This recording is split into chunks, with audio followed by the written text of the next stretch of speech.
I'm going to make something a little fancy again this time. Several years ago, I enrolled in an Italian cooking course. It was actually 3 courses over 9 months. And one of the things we made was chicken parmesan or chicken parmigiana, however you want to pronounce that. It's delicious, it's simple, but it looks fancy. It looks like you were cooking a long time in the kitchen. So to me, it's a nice, showy sort of meal to prepare for guests. So let's make chicken parmigiana. I have here 4 boneless, skinless chicken thighs, and I'm going to place them one at a time between the folds of a piece of parchment paper. And then I'm going to use a small skillet. I'm going to hammer this down, beat it down a little bit. I don't want to flatten it a lot because the thing with chicken thighs is there are a lot of different muscles in there, so it'll break up. It's not a piece of solid muscle like a chicken breast. You could use chicken breast for this recipe if you wanted. Now, while I'm beating these down, I'm going to let you see the video I did earlier for making the marinara sauce from scratch. So this is the evening before, and I'm going to make my marinara sauce this evening. The only problem I had was I couldn't find basil. I went to 2 different stores. They were fully out. I finally went to Home Depot, and I bought a couple of potted basil plants. It's still sweet basil, and the advantage to these is that if I keep them watered, they'll continue to grow, and I'll have basil maybe throughout the summer. I'll transfer those to a larger pot when they get fully going. Okay, so let's make marinara. I took an Italian cooking course for 9 months, and I didn't think much of the chef as far as being able to cook, but she taught us some great tricks, and one of them was she made her marinara sauce, at least started it in her blender, and when she got it all blended, then she transferred it to a pan to cook. So she didn't have to do any chopping or anything. Now I'm going to make a double batch because I need some of this for another recipe, and I can freeze it. So what I have here, you need 1 28-ounce can, 794 grams of Italian tomatoes, preferably San Marzano. I'm using 2 cans. I'm going to try to keep from making a mess here. Okay, got to rinse my fingers. 1/4 of a medium onion. I have a very large onion, and I need double, so this is 1/4 of a large onion. Put that in there. 2 to 3 cloves of garlic. These are kind of big, so I'm putting 5. Putting everything in there whole. I need to do some sprigs of my basil. So I'm just going to cut these off from my plants. Cut the tops off and toss those in there. All right, 2 to 3 sprigs. I've got like 4 to 5 there. And then you could, if you wanted to, put some sprigs of Italian parsley in there. I've done that.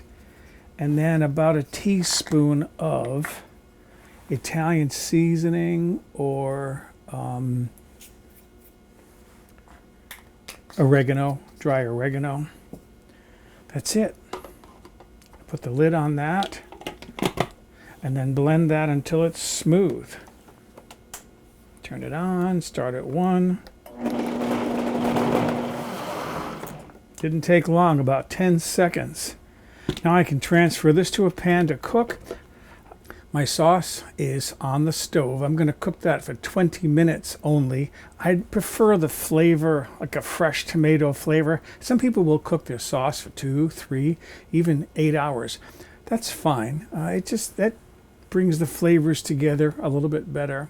This is my preferred way. So I'm going to cook this, put it in the refrigerator when it's cooled down, and then tomorrow make my chicken parmigiana. So there are my chicken thighs now, flattened a little bit, not a lot. And what I'm going to do is I'm going to season them lightly with salt and pepper.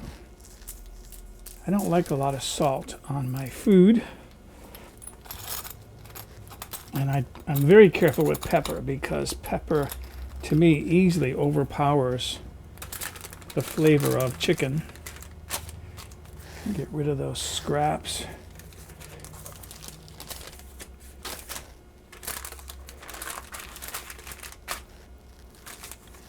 And then I got to wash my fingers because they've been into my raw chicken, and then I can dip into my salt and season the other side.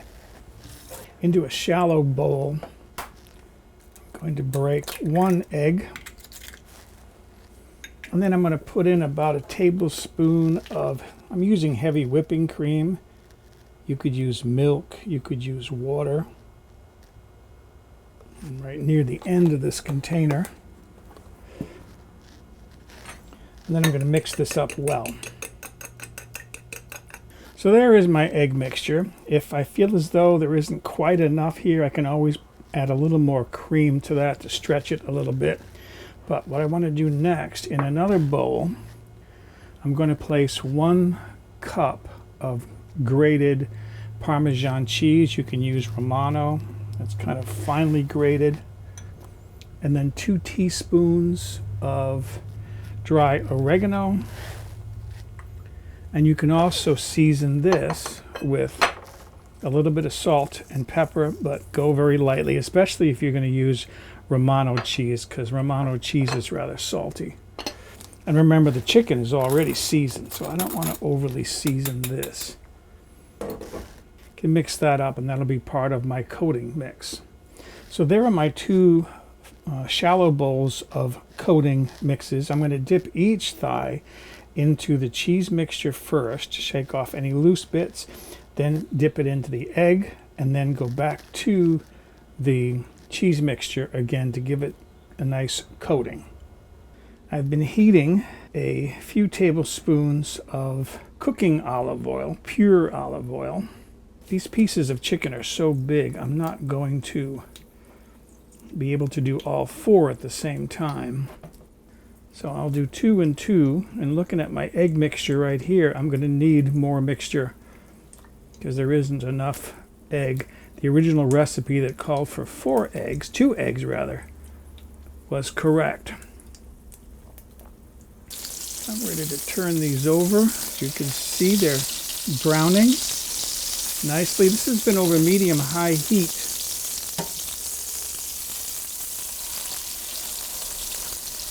Couple 3 minutes on each side to brown those. I don't have to cook them all the way through because they're going to go into the oven. And speaking of which, I'm heating my oven to 400 degrees Fahrenheit, which is 200 Celsius. So there are my 4 chicken thighs, nicely browned. As I said, I'm heating my oven up to 400 degrees Fahrenheit, 200 degrees Celsius. I'm going to bake these until they're cooked all the way through. The original recipe says 5 minutes in the oven, but these pieces are so big, I'm sure they're going to... There's my oven telling me it's up to temperature. I'm sure it's going to take longer to bake these. I'll tell you what the baking time was.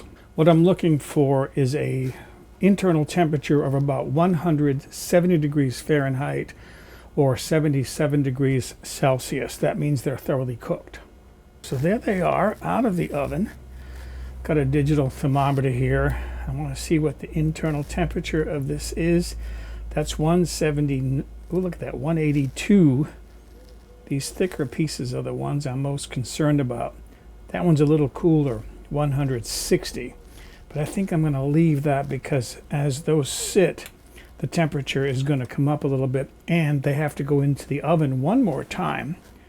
Because now what I'm going to do is I'm going to put a slice of mozzarella cheese on each one. If I can get these out of this bowl, I'll put the smallest piece there. And then I'm going to put these back in the oven just long enough to melt that cheese down over those pieces. So there it is now, out of the oven with the cheese melted. The cooking time, before I put it in with the cheese on it, the cooking time was 12 minutes to bring this up to a nice safe temperature. Now I'm ready to put these on a platter and finish them up. To finish these now, I have here 1 cup of my homemade marinara sauce. I'm going to put that, a scoop of that on each.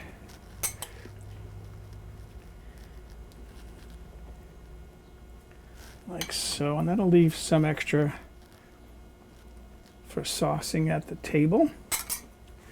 And then I have some chopped fresh basil. Just going to decorate the top with some fresh chopped basil. You could use chopped fresh Italian parsley. And that is ready to serve. So there it is. I cut a little piece for myself. How to serve this? You could serve this with noodles or over noodles. I had some extra sauce there that you could put over noodles. You could include, or instead, serve it with your favorite vegetables. You could do this with zucchini noodles called zoodles if you want it to be keto friendly. Right now, I want to make this tongue friendly.